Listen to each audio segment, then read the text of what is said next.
بسم اللہ الرحمن الرحیم۔ خطبہ نمبر 81۔ اس خطبے کا نام خطبہ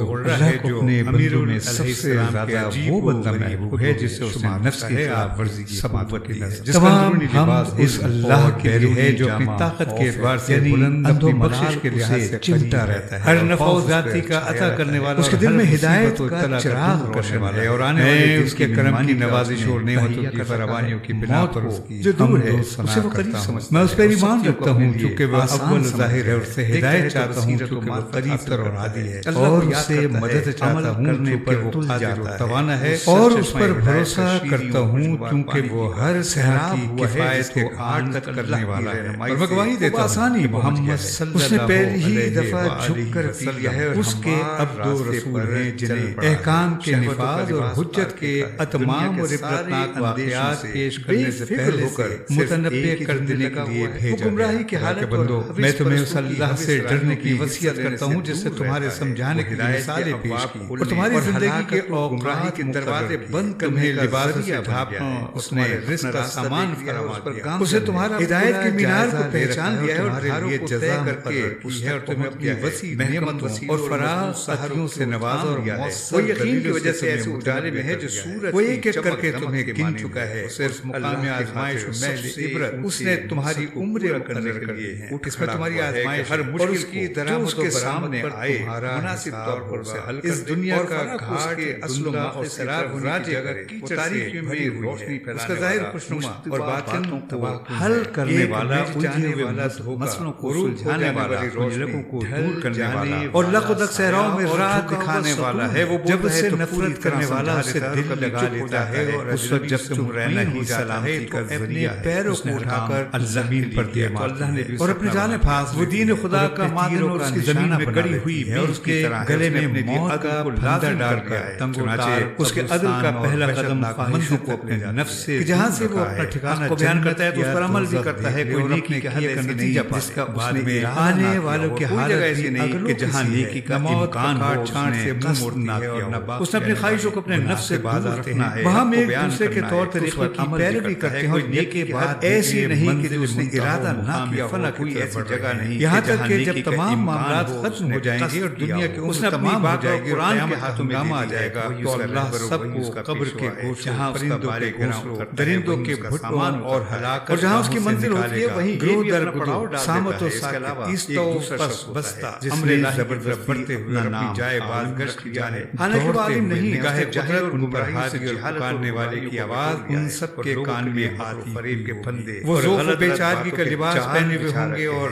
قرآن کو اپنی رائے پر اور حق کو اپنی خواہش پر چھائی ہوئی ہو، ہیلے اور ترکیبیں غائب امیدیں دلوں سے نکال دیتا ہے، اور کبیرہ گناہوں کی اہمیت کو کم کرتا ہے۔ کہتا تو یہ ہے کہ یہ شبہات میں دب کرتا ہوں، حالانکہ انہی میں پسینہ منہ میں اس کا قول یہ ہے کہ میں بدعتوں سے اور جو بنے آخری فیصلے سنانے والے انہی میں اس کا اٹھنا بیٹھنا ہے، صورت تو اس کی انسانیت سی ہے، اور دل حیوانوں کا سا نہ ہوتے ہدایت کا دروازہ معلوم ہے کہ وہاں تک آ سکے، یہ بندے اس کے اقتدار کا دروازہ پہچانتا ہے، اور غلب و تسلط کے ساتھ ان کی تو زندہ میں چلتی ان کی روح قبض کر لی جاتی ہے، اور قبر میں کدھر موڑا جا رہا ہے جہاں یہ ہدایت ریزہ ہو جائیں گے، اور پھر قبروں سے اکیلے ظاہر و روشن اور حق کی مینار نصب ہیں، اور تمہیں کہاں بہکایا جا رہا ہے، اور کیوں انہیں دنیا میں رہتے ہوئے گلو خاصی کا موقع دیا گیا تو اسی طرح تمہارے اندر موجود ہے جو حق کی باغی دین کے پرچم اور سچائی کی زبانیں ہیں، جو قرآن کی بہتر سے بہتر منزل دور کر دی گئی تھی، اور مدت حیات اور پیاسے اونٹوں کی طرح ان کے سر چشمائے ہدایت پر تاکہ آخرت میں دوڑ لگانے کی تیاری اور سوچ بچار سے مقصد کی تلاش کرنے اور ارشاد پانے، جتنی فرمایا کہ ہم میں سے جو اور اپنی آئندہ منزل کا سامان کرنے کے لیے ضروری ہے، جو بظاہر مر کر وہ سیدھا ہو جاتا ہے، وہ بخش نصیحتیں ہیں بشرطیک انہیں پاکیزہ دل، جو باتیں تم نہیں جانتے اس متعلق زبان سے اور کچھ نہ نکالو، اس لیے کہ حق کا بیشتر اس شخص کے معنی جسے نصیحت کی بات سے تم بیگانہ ورنہ آشنا ہو، جس شخص کی تم پر اچھے اعمال بجا لایا، تمہاری کوئی حجت اس نے عبرت حاصل کی، اور اسے معذور لایا گیا تو برائی ہوں کہ میں نے اللہ کے سامنے ثقل لبیک قرآن پر عمل طرف موڑا، اور ثقل اذکر اہل بیت کو تم نے نہیں رکھا، میں نے تمہارے درمیان ایمان کا جھنڈا گاڑا، حلال و حرام کی حدیں بتائیں، اور اپنے عدل سے تمہیں لیے سرگرم عمل رہا، اور دنیا کے بندوں نے حسن سلوک کا فرش کھڑا ہوا، اس نے اپنے لیے ذخیرہ فراہم کیا اور باطن کو پاک و صاف رکھا، اور آخرت کا گھر برباد کر دیا۔ سفر آخرت اور اس کی رہنوردی کے لیے اور احتیاط کے مواقع رہیں، اس میں اپنی رائے کو اس نے زیادہ اپنے ہمراہ۔ اس خطبے کا ایک جز بنی امیہ کے متعلق ہے، یہاں تک کہ گمان کرنے والے یہ گمان کرنے لگے کہ بس اب دنیا بنی تک اس نے تمہیں ڈرایا ہے اس حد تک اس انہی نے اپنے سارے اور اس کے سچے وعدے کا ایفا چاہتے ہوئے اور بولے سیراب ہونے کے لیے اتارتی رہی اور اس امت کی گردن پیدا کرو جس نے تمہارے لیے ہمیشہ رہے گا۔ جو اسی خطبے کے یہ بھی الفاظ ہیں کہ اس نے تمہارے لیے کان بنائے تاکہ تم مزوج میں سے چند شہد کے قطرے ہیں جنہیں کچھ اور تمہیں آنکھیں دی تاکہ وہ پوری و بے ساری سے نکل کر روشن و ضیاء بار یوں اور جسم کے مختلف حصے جن سے ہر ایک میں سے بہت اعضاء ہیں جن کے پیچ و خم ان کی مناسبت سے ہیں، اپنی صورتوں کی ترکیب اور عمر کی مدتوں کے تناسب کے ساتھ ساتھ ایسے بدنوں کے ساتھ جو اپنی ضروریات کو پورا کر رہے ہیں اور ایسے لوگوں کے ساتھ ہیں جو اپنی غذائے روحانی کی تلاش میں لگے رہتے ہیں، علاوہ دیگر بڑی نعمتوں اور احسان مند بنانے والی بخششوں اور سلامتی کے حصاروں کے، اور اس نے تمہاری عمریں مقرر کر دی ہیں جنہیں تم سے مخفی رکھا ہے، اور گزشتہ لوگوں کے حالات و واقعات سے تمہارے لیے عبرت اندوزی کے مواقع باقی رکھ چھوڑے ہیں۔ ایسے لوگ جو اپنے حظ و نصیب سے لذت اندوز تھے اور کھلے بندو آزاد پھرتے تھے، کس طرح امیدوں کے بر آنے سے پہلے موت نے انہیں جا لیا اور ان کے ہاتھ نے انہیں ان امیدوں سے دور کر دیا۔ اس وقت انہوں نے سامان نہ کیا جب بدن تندرست تھے، اور اس وقت عبرت و نصیحت حاصل نہ کی جب جوانی کا دور تھا۔ کیا یہ بھرپور جوانی والے کمر جھکا دینے والے بڑھاپے کے منتظر ہیں اور صحت کی تر و تازگی والے ٹوٹ پڑنے والی بیماریوں کے انتظار میں ہیں، اور یہ زندگی والے فنا کی گھڑیاں دیکھ رہے ہیں جب چل چلاؤ کا ہنگامہ نزدیک اور قریب تر ہوگا، یعنی بستر مرگ پر قلق و اضطراب کی بے قراریاں اور سوس و تپش کی بے چینیاں اور لاب و دہن کے پھندے ہوں گے، اور عزیز و قریب اور اولاد و احباب سے مدد کے لیے فریاد کرتے ہوئے ادھر ادھر کروٹیں بدلنے کا وقت آ گیا ہوگا۔ تو کیا قریبیوں نے موت کو روک دیا؟ کیا رونے والیوں کے رونے سے کچھ فائدہ پہنچایا؟ اسے تو قبرستان میں قبر کے تنگ گوشے کے اندر جکڑ باندھ کر اکیلا چھوڑ دیا۔ سانپ اور بچھو نے اس کی جلد کو چھلنی کر دیا، اور وہاں کی پامالیوں نے اس کی تر و تازگی کو فنا کر دیا۔ آندھیوں نے اس کے آثار مٹا ڈالے اور حادثات نے اس کے نشانات تک محو کر دیے۔ تر و تازہ جسم لاغر و پشمردہ ہو گئے، ہڈیاں گل سڑ گئیں، اور روحیں گناہ کے بارے گراں کے نیچے دبی پڑی ہیں اور غیب کی خبروں پر یقین کر چکی ہیں، لیکن ان کے لیے اب نہ اچھے عملوں میں اضافے کی صورت اور نہ بدعمالیوں سے توبہ کی کچھ گنجائش باقی ہے۔ کیا تم انہی مر چکنے والوں کے بیٹے، باپ، بھائی اور قریبی نہیں ہو؟ آخر تمہیں بھی تو ہو بہو انہی کے سے حالات کا سامنا کرنا ہے اور انہی کی راہ پر چلنا ہے اور انہی کی شاہراہ پر گزرنا ہے، مگر دل اب بھی حظ و سعادت سے بے رغبت اور ہدایت سے بے پرواہ ہیں اور غلط میدان میں جا رہے ہیں، گویا ان کے علاوہ کوئی اور مراد و مخاطب ہے، اور گویا ان کے لیے دنیا سمیٹ لے نہیں صحیح راستہ ہے۔ یاد رکھو کہ تمہیں گزرنا ہے صراط پر، اور وہاں کی ایسی جگہوں پر جہاں قدم لڑکھڑانے لگتے ہیں اور پیر پھسل جاتے ہیں اور قدم قدم پر خوف و دہشت کے خطرات ہیں۔ اللہ سے اس طرح ڈرو جس طرح وہ مرد زیرک و دانا ڈرتا ہے جس کے دل کو عقبہ کی سوچ بچار نے اور چیزوں سے غافل کر دیا ہو، اور خوف نے اس کے بدن کو تاب و کلفت میں ڈال دیا ہو، اور نماز شب نے اس کی تھوڑی بہت نیند کو بھی بیداری سے بدل دیا ہو، اور امید ثواب میں اس کے دن کی تپتی ہوئی دوپہر میں پیاس میں گزرتی ہوئی اور زہد اور راہ نے اس کی خواہشوں کو روک دیا ہو، اور ذکر الہی سے اس کی زبان ہر وقت حرکت میں ہو۔ خطروں کے آنے سے پہلے اس نے خوف کھایا اور کٹی پھٹے راستوں سے بچتا ہوا سیدھی راہ پر ہو لیا، ہو نہ ہو خوش نفسی قریبیوں سے اس میں پیچ و تاب پیدا کیا ہو، اور نہ مشتبہ باتوں نے اس کی آنکھوں پر پردہ ڈالا ہو۔ بشارت کی خوشیوں اور نعمت کی آسائشوں کو پا کر میٹھی نیند سوتا ہے اور امن چین سے دن گزارتا ہے۔ وہ دنیا کی عبور گاہ سے قابل تعریف سیرت کے ساتھ گزر گیا اور آخرت کی منزل پر سعادتوں کے ساتھ پہنچا۔ وہاں کے خطروں کے پیش نظر اس نے نیکیوں کی طرف قدم بڑھایا اور اچھائیوں کے لیے اس وقت حیات میں تیز گام چلا۔ طلب آخرت میں دل جمعی اور رغبت کے ذریعے عذر تراشی کوئی جنجائش باقی نہیں رکھی اور سیدھی راہ دکھا کر حجت تمام کر دی، اور تمہیں اس دشمن سے ہوشیار کر دیا جو چپکے سے سینوں میں نفوذ کر جاتا ہے اور کانا پھوسی کرتے ہوئے کانوں میں پھونک دیتا ہے۔ چنانچہ وہ گمراہ کر کے تباہ و برباد کر دیتا ہے اور وعدہ کر کے طفل تسلیوں سے ڈھارس بندھائے رکھتا ہے۔ پہلے تو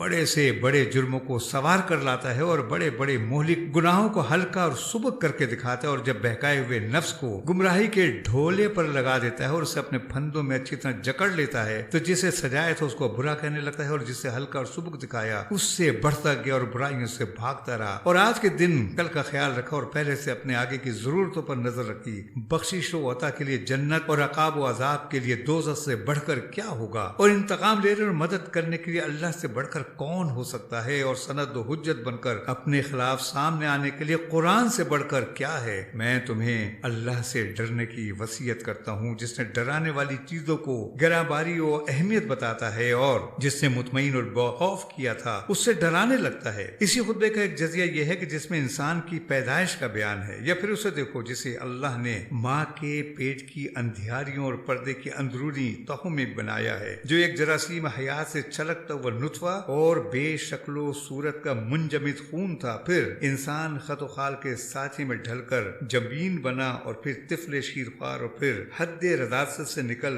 کر طفل یعنی نوخیز، اور پھر پورا جوان ہوا۔ اللہ نے اسے نگہداشت کرنے والا دل اور بولنے والی زبان اور دیکھنے والی آنکھیں دیں تاکہ عبرت حاصل کرتے ہوئے کچھ سمجھے بوجھے اور نصیحت کا اثر لیتے ہوئے برائیوں سے باز رہے۔ مگر ہوا یہ کہ وہ جب اس کے اعضاء میں توازن اور اعتدال پیدا ہو گیا اور اس قد و قامت اپنی بلندی پر پہنچ گیا تو غرور و سرمستی میں آ کر ہدایت سے بھڑک اٹھا اور اندھا دھند بھٹکنے لگا۔ اس طرح حوث و ناکی کے ڈول بھر بھر کے کھینچ رہا تھا، اور نشاطوں کیفیتوں اور حوث بازیوں کی تمناؤں کو پورا کرنے میں جان کھپائے ہوئے تھا۔ نہ کسی مصیبت کو خاطر میں لاتا تھا، نہ کسی ڈر اندیشے کا اثر لیتا تھا۔ آخر انہی شوریدیوں سے غافل و مدہوش حالت میں مر گیا، اور جو تھوڑی بہت زندگی تھی اسے بےہودیوں میں گزار گیا، نہ ثواب کمایا نہ کوئی فریضہ پورا کیا۔ ابھی وہ باقی ماندہ سرکشیوں کی راہی میں تھا کہ موت لانے والی بیماریاں اس پر ٹوٹ پڑی اور وہ بھونچکا سا ہو کر رہ گیا، اور اس نے رات اندھو مصیبت کی کلفتوں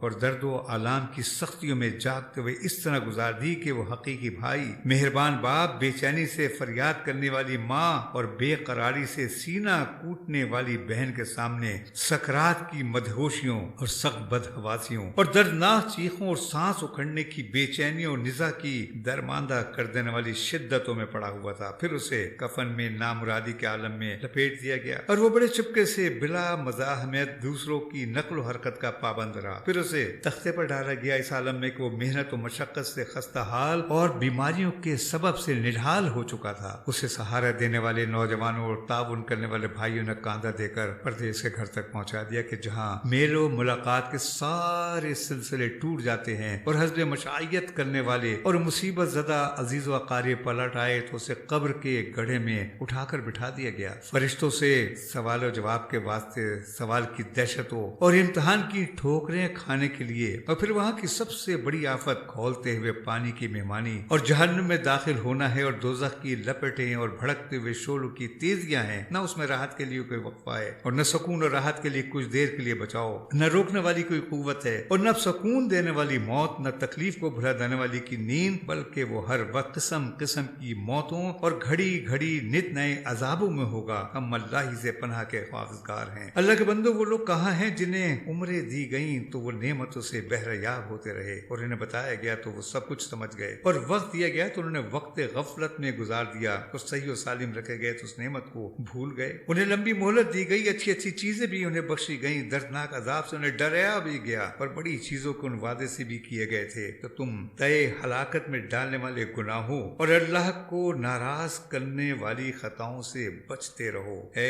چشم و گوش رکھنے والو، اے صاحب ثروت والو، کیا بچاؤ کی کوئی جگہ چھٹکارے کی کوئی گنجائش ہے، یا کوئی پناہ گاہ یا ٹھکانہ؟ اگر نہیں ہے تو پھر کہاں بھٹک رہے ہو اور کدھر کا رخ کیے ہوئے ہو، یا کن چیزوں کے فریب میں آ گئے ہو؟ حالانکہ اس لمبی چوڑی زمین میں تم میں سے ہر ایک کا حصہ اپنے قد بھر کا ٹکڑا ہی تو ہے کہ جس میں وہ مٹی سے اٹا ہوا رخسار کے بل پڑا ہوگا۔ یہ بھی غنیمت ہے خدا کے بندو، جبکہ گردن میں پھندا نہیں پڑا ہوا ہے اور روح بھی آزاد ہے۔ ہدایت حاصل کرنے کی فرصت اور جسموں کی راحت و مجلس و اجتماع اور زندگی کی بقایا مہلت اور رس نو اختیار سے کام لینے کے مواقع اور توبہ کی گنجائش اور اطمینان کی حالت میں قبل اس کے کہ تنگی و ضیق میں پڑ جائے اور خوف و عالم حلال اس پر چھا جائے، اور قبل اس کے کہ موت آ جائے اور قادر و غالب کی گرفت اسے جکڑ لے۔ سید رضی فرماتے ہیں کہ وارد ہوا ہے کہ جب حضرت نے یہ خطبہ فرمایا تو بدن لرزنے لگا اور رونگٹے کھڑے ہو گئے، آنکھوں سے آنسو بہ نکلے اور دل کانپ اٹھے۔ بعض لوگ اس خطبے کو خطبہ غرہ کے نام سے یاد کرتے ہیں۔